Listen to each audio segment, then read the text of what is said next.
যুদ্ধবিধ্বস্ত সিরিয়াতে তৈরি হচ্ছে এমন এক খাবার যা শত প্রতিকূলতার মাঝেও সিরিয়ার অর্থনীতিতে যোগান দিচ্ছে জীবনী শক্তি।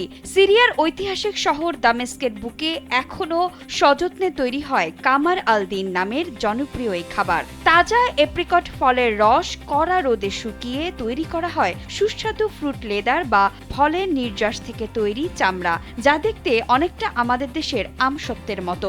শত বছরের পুরনো ঐতিহ্যবাহী এই খাবারটি রমজানের ইফতারের তৃষ্ণা মেটাতে অতি জনপ্রিয়।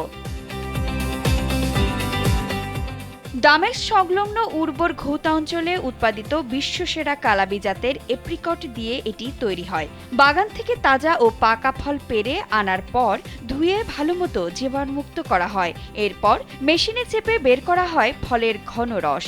কাঠের তক্তার উপর সেই মিষ্টি রস ঢেলে একটানা ৩ থেকে ৫ দিন খোলা আকাশের নিচে কড়া রোদে শুকানো হয়। উৎপাদকদের মতে সূর্যের আলোতেই ফলের আসল স্বাদ এবং গুণগত মান পুরোপুরি প্রকাশিত হয়। এর নামের পেছনের গল্পটাও বেশ আকর্ষণীয়। আরবিতে কামার শব্দের অর্থ চাঁদ। কথিত আছে রমজানের নতুন চাঁদ ওঠার ঠিক আগ মুহূর্তে এপ্রিকট তোলার মৌসুম শুরু হতো বলেই এর এমন নামকরণ হয়েছে। আবার অনেকের মতে এই সুস্বাদু পদ্ধতির উদ্ভাবকের নামেই এর নামকরণ। তবে ইতিহাস যাই হোক না কেন, পবিত্র রমজান মাসে এই ফলের শীট পানিতে ভিজিয়ে তৈরি করা সুমিষ্ট পানীয়টি সিরিয়া ও মধ্যপ্রাচ্যের মানুষের কাছে সংস্কৃতির এক অবিচ্ছেদ্য অংশ হয়ে দাঁড়িয়েছে। সিরিয়ার সরকারি বার্তা সংস্থা সানা এবং আন্তর্জাতিক গণমাধ্যম সিনহুয়ার প্রতিবেদন অনুযায়ী প্রতি বছর সিরিয়ায় প্রায় ১০,০০০ টন কামার আল দিন উৎপাদিত হয়। তবে সিরিয়ার ভেতরে এর চাহিদা মাত্র ৫০ টন।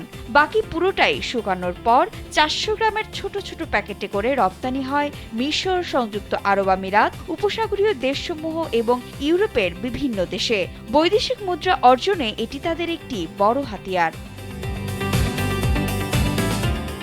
বাস্তুচ্যুত অনেক সিরিয়ান নাগরিক ইদলিবের মতো জায়গায় আশ্রয় নিয়েও নিজেদের অস্থায়ী কারখানার পাশে এই ফলের শীট তৈরি অব্যাহত রেখেছেন।